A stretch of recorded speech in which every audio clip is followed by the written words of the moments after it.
Greetings, you are listening to the Scars and Guitars podcast series that syndicates for the A-List Online. My name is Andrew Mackay-Smith and I really appreciate that you're listening because I've got a great interview subject coming up for you. You've probably read the liner notes, but in case you haven't, it's JF Dagenais or Jean-Francois Dagenais from the Canadian. I suppose they're still Canadian, aren't they? But the band is called Kataklysm. JF lives in the United States these days. I believe he's a naturalised citizen, but regardless, Kataklysm are one of the best extreme metal outfits, in my opinion, of all time. They're about 17 or 18 albums deep. It's hard to bloody count, actually, if you're following Wikipedia. But either way, the new album from the lads is called Unconquered. It'll be out via Nuclear Blast on the 25th of September 2020, which, of course, is the catalyst for our conversation here. But you know me, I can't resist talking about all sorts of stuff. Before we get to the chat, I'll let you know this was conducted at about 6:25 in the morning.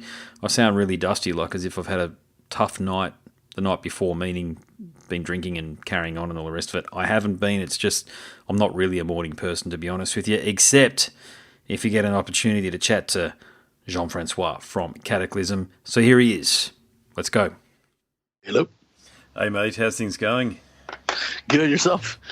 Oh, plugging away, can't complain. It's what time is it? 25 past 6 in the morning here, mate. The sun is up. And, oh shit! good morning. Oh, it's all good. Yeah, when John was talking about times, like last week, all of the times were because I've got two kids, and felt right at the time trying to get them to school. So I said, give me one earlier if you can. See if JF's available earlier, and here we are. So there's no worries. No, it's all good for me. It's mid-afternoon here. Oh, sweet. Yeah, same here. I got one daughter as well. She starts school tomorrow, and we're gonna do the whole virtual thing.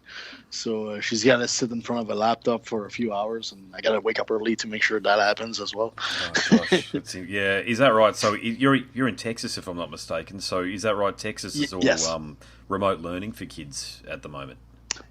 Yes, they're going to start like that for the first month, and I guess they're going to reassess what the situation is and if they're going to reopen or not in a month. So we'll see what happens. I think the governor is pushing hard for reopening, but the actual schools themselves don't really want it. So it's a little bit of a battle, and let's see what happens. Yeah. It must be. I know you're from Quebec originally. It must be strange for you being in the US with everything going on, with, just the shit that we're seeing on Twitter. You know what I mean, with the riots that are happening in Portland and Seattle and all the rest of it. What do you when you see all of that sort of stuff happening in the country you're now living in? It's really crazy to me because I feel like where I live, I'm in a suburb of Dallas. In Texas, and I feel that I'm living a little bit in my own bubble in the sense that I feel like I'm outside all of that that I see on the news like everybody else. I feel it's crazy because it's not that far from me. It's happening for real, and yet like where I live, I didn't see any rioting or anything crazy happening. Everyone gets along, and I feel like the racial thing, it's for sure. I'm sure it's there because there's so many people talking about it. But like I live in an area that's very multicultural, and there's a lot of South American, Mexican people living here, and there's a lot of like Americans as well, and everybody gets along. I find everybody gets along, but then if you hear it from another perspective, from another person of color, I'd say maybe I could see where the problem would be, or maybe like they have a different version of that story for sure. But it's crazy because it feels like every different kind of problems happening at the same time. So it looks very chaotic. But at the same time, where I am, it's totally normal. So I'm just kind of like looking at every problem and making my own idea on the problem, and hopefully it all gets sorted to something that's better for everybody. But I feel bad. It's just a weird state of the world right now. It's very strange, and it's all driven by social media, a lot of this stuff. I think, these movements, as soon as someone videotapes something on their phone and then puts it on social media, I mean, I feel like as though just all over the world at the moment, particularly in Europe and in North America there, we're like literally an hour away from things just exploding again at any given time, I actually, to be honest, man, I feel really sorry for the police because I think they've got a bloody awful job to do. And Exactly. in North America, they're like those poor police in Portland are just dealing with. Just before we got on our call here, Andrew Bogut, the basketball player, he's the Australian basketball player. Yeah, so he puts up a lot of things on his Twitter profile from things that happen in the United States and makes a little bit of a comment from his perspective. And I think I went down the rabbit hole of one of his tweets into something else, which ended up on the Portland Police Twitter profile. I mean, they can't win. Like, no matter what they do to try to contain lawlessness and bring some law and order, they're going to attract a lot of criticism from people that they're effectively trying to protect. So, I mean, this whole idea of defunding police, I don't know what people think is going to happen. You only have to look through history. There's two sides to every story, and there's a lot of agenda push. That's what I see is a lot of people are pushing their own political agenda through these events that are happening, and I mean, it's just it's madness because you have a system in place that somewhat works, but yet people keep on improving. I think that's fine, but there's ideas that definitely I think won't work, and there's still tons of people pushing for them, and I don't know. I can just sit and, from my perspective, I'm just gonna sit and hopefully survive all these things. Yeah, I'm hearing you. Yeah, and that's all you can do. Kind of and it's weird because it's a weird time. Like, yet we're trying to put out a new record, and now there's this pandemic happening. We can't tour, we can't play shows because everything has been postponed to next year.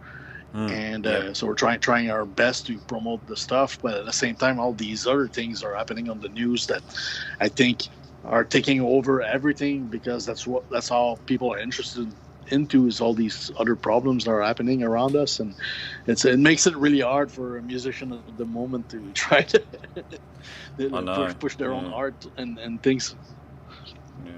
Well, look, what can we say? If there's two consistents in this world, it's chaos and an awesome album from yourself and Kataklysm, mate. Because, I mean, I was listening to Unconquered, and I was trying to find the right descriptors when I was writing reviews and articles and when I was talking to you. But all I can say is, mate, it's just another killer installment in an extreme metal masterwork from yourself. That's the first thing. I love your guitar playing.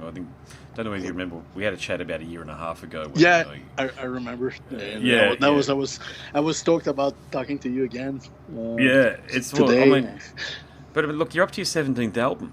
Okay, I think I'm right in saying that 17th studio album as an extreme metal artist. I mean, it's an incredible feat when you think of it. I started listening right when you guys had your debut, about 1992, 1993, when this music was considered basically unlistenable by people in the majority of the record industry. Now there is no record industry, as we know. It's just the internet and the way bands decide to market themselves to their fans. And I just love the fact that you guys have been bringing extreme metal to the people. You in particular, your guitar playing, because it is inspirational. People listen to you when they go, I want to become a better guitarist because of the way that you play. And so I think Unconquered is worthy of your brand and your name. So, I mean, what else can we really say about, what else can you say about the album apart from that? I mean, it's, as I say, I reach for descriptors and I can't really find any. It's just a great album. Thank you so much about your comments on the record. I mean, from my point of view, it's exciting because I've been doing all these interviews and I'm talking to people I know all over the world, and some other and new people that have been like requesting interviews and stuff, and they're all across the board. Everybody has nothing but nice things to say, and it's so awesome. I feel great about releasing this album, and I feel that it's cool that it's coming out this year because the record label wanted to push it to next year, because of everything that's going on, and they're saying like it's such a great album, don't waste it this year. And we were like, no, like it's been recorded and done and mixed since we finished the mixing in December.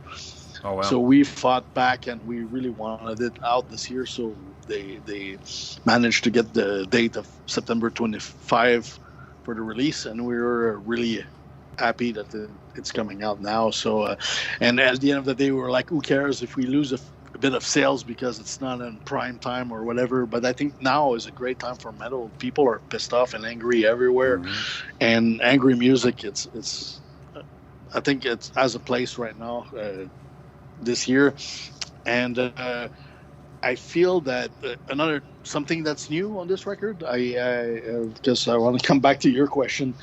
Something that's new on this record, for the first time I'm using a 7-string guitar, and yes. I was always on 6-string before, so that's a new thing for this record. And I find it opened up a whole new range of things that I can do, and sound textures and colors that I can add to the music, and this sort of like super heaviness that is added to the sound, and I really like that factor. I had a lot of fun like playing the 7-string, and just the first time that I played that the F sharp super low chord on it, that went it went like raw, and I went like, oh my God, why are we not using this on our songs? And I started writing with it, and I sent the songs to the other guys, and they were like, holy shit, that's great, let's do it. And another thing we did different on this album is it's something that we used to do when we started. Me and Mauricio wrote most of the music when we first got together in the early 90s, and we kind of went back to that on this new album. So it's me and him that put the whole thing together like we used to in the old days, except that he's the singer now. Back in the day, he used to be the bass player, so he has like the singer's perspective, which is even better because he knows where he wants to put his choruses and verse and things like that at the same time as we're structuring the whole thing. So we have this this chemistry and this magic together when we write, and it's still here 30 something years later, and we had such a good time putting this album together. So I think that plus the 7-string thing, and plus like everyone in the band dedicated themselves like 250% on this new album. Everything came along great, and we got this mix as well from Colin Richardson, which is an old school producer that we love. Fantastic, yeah. And that was retired because Colin is in his 60s and he retired a few years ago, but we really wanted him to do this for us because we love a lot of the album that he worked on are some of our favorite sounds that we heard in this genre, and we wanted him to have his touch on one of our records. So it happened finally, and there we're so excited about this record. Hopefully if you reading this or listening to this, check it out. I think we did something great 30 years later. A lot of people are kind of expect a certain type of music from us or a certain sound, and so sometimes we come up with a new record and it kind of goes under the radar because people know what Kataklysm is, and they'll be like, either they're going to press play or they're just going to skip and still listen to the older albums. But I think we did something fantastic on this one, so give it a chance and let us know how you think. Yeah, I agree. It's a modern-sounding extreme metal album, and I think you found the perfect person in Colin Richardson, because I've found he's worked with Trivium. We know the albums that he's done there, but I think the album outside of Unconquered that had a similar guitar sound to yours, which I think is one of the best guitar sounds I've heard on an album captured for an extreme metal outfit, was Cannibal Corpse's Bloodthirst, and Pat O'Brien's tone on that one there. So I can actually hear that it's, when I heard it, because I'm a lifelong extreme metal fan. When I heard it, I was like, man, I've heard this sound before. It's not the same tone, but it's a sound. And then I thought, and then when I was reading the bio, and John put in there that Colin Richardson helped out. I was like, there you go. But I hope he doesn't retire, mate. Did you manage to convince him to come out of retirement, especially because of what he's done here with you guys? Because I think he's one of the few guys, along with Eric from Morbid Angel and Hate Eternal, that can pull just a vicious extreme metal guitar tone.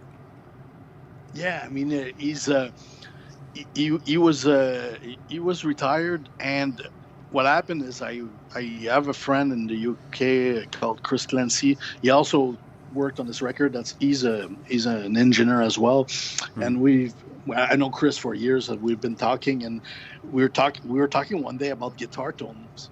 And I was mentioning Colin Richardson to him because he did so many great guitar tones I love. And I was telling him, like, I wish I could have like a Kemper profile of Colin Richardson's sound in my Kemper because I love that sound. And he was like, you know what? Colin lives a few blocks away from me. I can just ask him myself. I was like, what? And he was like, yeah. Awesome. So I told him, like, screw the guitar tone, ask him if he wants to mix our new album. And that's how it happened. It was a total fluke.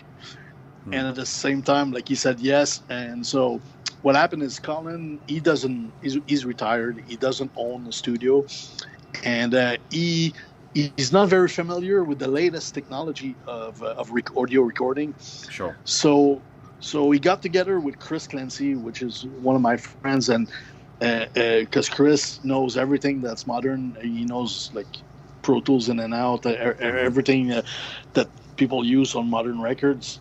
So he went together with Colin, and we rented Andy Sneap's studio, a backstage studio in the UK where we did the Ghosts and Gods. Okay. So Chris and Colin got together in there, and they pulled this magical record that we just did. Yeah, it's fantastic, mate, as I say. And look, the other thing about the album is I think the Beast has made a comeback after a few albums' absence. So would you say at this point in time he's your version of Eddie or Vic Rattlehead? Yes, the Art Beast.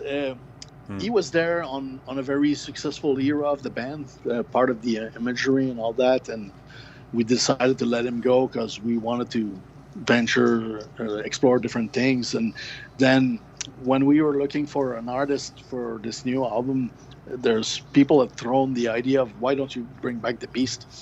And I was one in the band that was against that idea because I thought I prefer to look at the future versus the past, and I always like to do new things. But then the guy that did the artwork, Blake Armstrong, sent us a sketch of what he had in mind for the Beast, and we all our jaws dropped, and we're like, man, that's perfect. That's what we need. And then he sent the vinyl version with the white background, and we were really blown away, and we're so happy he's back, and we love the new artwork. So I think it matches everything. Everything matches really well. Like the song structures a new sound with Colin, and then this Beast artwork and the title Unconquered, which means a lot about, like, we're still here 30 years later and we're still strong as a band and relevant. So all that packaged together, and I think it's a really cool release, and I'm happy to release it. I can't wait because it feels like we finished this still a few months ago, and it's weird that it's not out for me, but it's coming. It's coming out finally, so I'm excited to hear all our supporters and fans what they're gonna have to say about it. Yeah, it's interesting, the comments that you made earlier about the release wanting to be delayed by nuclear blast. So that gives me some insight, actually, because you can appreciate everything's just stopped. Like, so I was used to doing up to 5 interviews a week. Now I'm lucky if I do 1, and that's because there aren't albums coming out, and they're also the tours occurring because we just cannot tour at the moment. So do Nuclear Blast, did they give you any advice around, okay, so fair enough, it's about promotion, but the ways in which you can promote the album, like, are they asking you to do more videos for YouTube, that sort of thing? The thing that changed a lot, at first when COVID hit and the pandemic started, everything came to a halt in the music industry because they couldn't simply press the records, like the physical copies, like the CDs and the vinyls and all that. so they had to wait till the factories reopened, which is one thing. And the other thing is they count on bands to tour to promote the actual record. That's a big part of of the selling point, because when the bands come to your city, your fans come out, and then they know about the new album, they're going to buy it because they want to support and hear the new songs before the show and all that. I think they were asking us, like, please guys, if you can do more interviews, more press, that would be very much appreciated, which we agreed, because I think it makes sense. Like, there's nothing else we can do. We're stuck home anyways, so might as well do all the interviews and push as hard as we can and do all the promo video stuff. And I think it's the best way to promote right now, and it's the only thing we can do. Anyways, I think the real fans of the band, the way it works is they will find out that our album's coming out in a way or another, or they follow us on our socials, and it's word of mouth, and it goes quite fast. And I think when you do something right, they're gonna listen to it and then tell their friends, hey, new album's out, it's great, check it out. And I'm not afraid. I believe in our fan base, and I believe they're gonna support us once more, like they always do. And that's what we told the label. I think with Kataklysm, we do have a strong fan base of supporters, and they're going to follow us in whatever crazy endeavors we choose to do or come up as ideas to do, and they're always there for us. And I think they're going to be here to support this album, and we're trying to get as much as we can out of the available media out there and the underground, because the underground is always supportive of underground records and underground bands, and I think I believe in that whole system of things. I'm glad to hear, because you are a band that has some prominence, but you are an extreme metal act that does appeal to underground metal fans. And I think most of my listenership is actually in the United States, and a lot do contact me. And when I look at their Facebook profiles, I'm like, you can tell they're the dyed-in-the-wool extreme and heavy metal fan. And so quite often they'll listen to every episode that I release, and I think you're spot on, mate. I think that they're the people that act as the influencers on the casual listener because of their enthusiasm on this sort of music. And I think it is very important, to your point too, that you were able to release an album during this COVID period, because there's this, mate, between us and God knows whoever else is going to listen to the podcast, I don't think we're getting out of this COVID thing anytime soon, unfortunately. I don't think either, personally. It's just, It seems like it keeps on getting worse, and things keep on getting worse around it. So I'm not too optimistic about that part, but hopefully everything is rescheduled for us starting next summer, and hopefully, knocking on wood, things happen, but I'm not optimistic about it. One thing I know for sure is, like, I believe in the underground metal scene and metalheads in general, because we're out there. I'm the same way. I feel included in this because that's how I am. I'm a metal fan.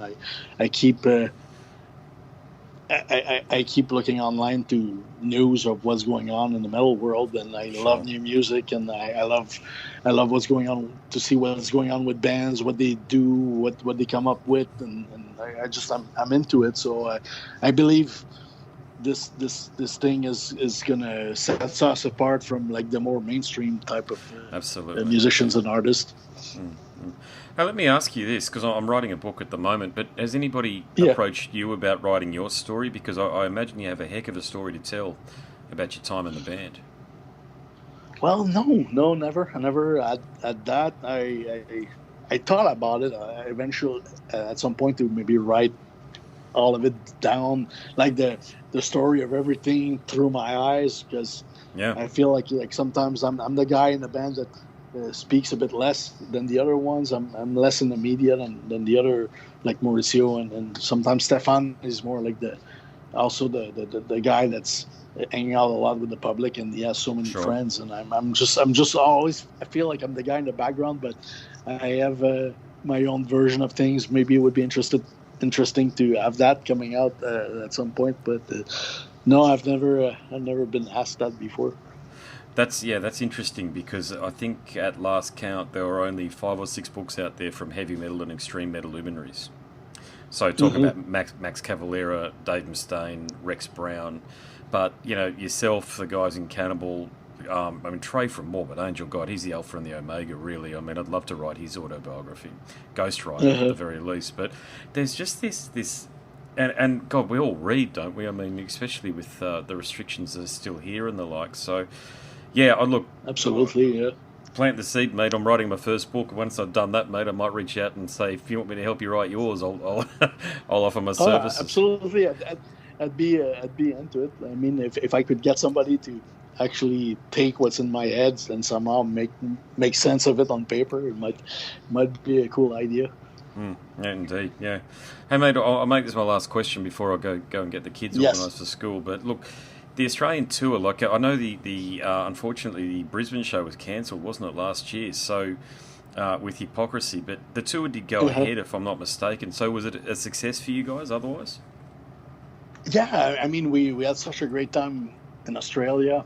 The shows we've played, because I think there was something with the visa or something happened, and we had to yeah, there's some delay like issue. the trip for Yeah, one day, and then we couldn't make it in time for the first show. But the rest of the shows happened, and they were great, and we had so much love and support for the from the Aussie crowd, and we love just being there because for us it's another world, kind of like that resembles ours, but on the other side of the planet. So it's always interesting to come and see how things are like over there, and we always have a blast.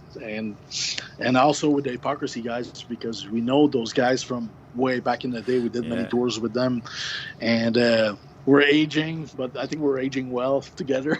And we had a good time with those guys because we did like a worldwide kind of touring campaign.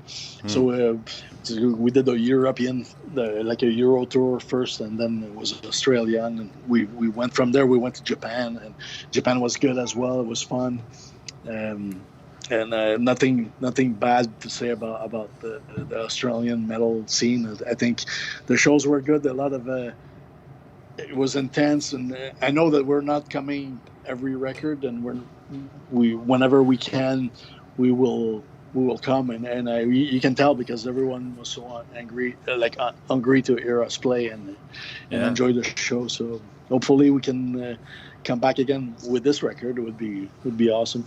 Well, fingers crossed. And look, I mentioned a bunch of great producers beforehand, but I forgot Pete from Hypocrisy, and I've had a chat to him about his work Yes, on yes. Monotheus with Celtic Frost, and you can just tell he's just Hmm. such a big fan of extreme metal and heavy metal, and he plays in the bands too. So Hmm. I think these days, people are, they're looking for things, and they've got a lot of time on their hands and stuff. And all I can say is, courtesy guitar playing from yourself and this album here, Unconquered, and the work that Pete's done in Hypocrisy. There's so many things for people to get excited about and get curious about with heavy metal and extreme Hmm. metal. I just think that if people can sort of refocus their energy and channel their pursuits into more creative things like what you guys do, we might have a little bit of an easier world to live in. But people seem to want the chaos at the moment, unfortunately. But that's that's life, mate. Not much you and I can do Yeah, about it. yeah. But look, I mean, the way I see things is like I've had a good life because I mean I love what I do. I'm either it's with the band or the stuff I do with my own recording studio, and I've been living from music the past 30 years, and I also am blessed that I have a nice family here with my mhm. daughter and my wife, and so everything in my life is good. I don't have really any reason to be angry except when I pick up my guitars and for some reason like tons of angry riffs come out, and it's always been that way since I started playing. But I when I look at other peoples in the world that don't have that chance perhaps, and they're angry people outside inside, and then just externalize that anger like in so many crazy ways. But I wish there would be more people creative or doing something and channel that energy in a different way and Yeah. make more positive out of it, then for sure would be a better world. Mm. Mate, you're living your own truth, and I appreciate that, man. As I say, Unconquered, a killer album, but like you just don't have a weak release in you, mate. To be honest, it's all killer, no filler with you, mate. So, congratulations with Unconquered. Really hope we get to catch up sometime in the future. And look, keep that book idea in mind, okay? I want to get this book that I'm writing out under my belt, but I might reach out to you, mate. And if you're keen, no obligation, but if you're keen, we can talk about it. Sounds great. Yeah, like finish your book, and whenever it's that time, reach out and we'll talk for sure. And thank you for your time and interview again. It's always great to talk to you. Yeah, thank you, brother. Thanks so much for everything you've done for extreme metal and heavy metal. And look, God bless, and hopefully we catch up soon. Thank you so much. Thanks, brother. No worries. Yeah, all right. Thanks. Bye-bye. Bye. You've been listening to the Scars and Guitars podcast series that syndicates for the A-List Online. My name's Andrew Mackay-Smith. Appreciate that you've listened to myself and Jean-Francois Dagenais from Kataklysm talk about all sorts of stuff, specifically the album Unconquered, which shall be released via Nuclear Blast on the 25th of September 2020. Until next time, thanks.